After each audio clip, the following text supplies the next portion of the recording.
Sawmill Road, Highlandville, Missouri.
Yes, they do drive side-by-sides everywhere here,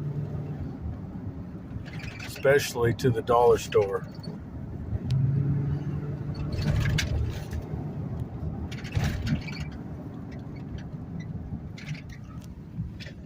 Ooh, the cat got himself a prize.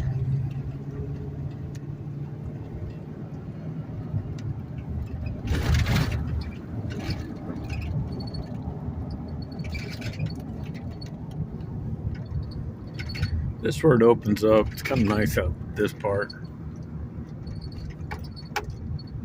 There's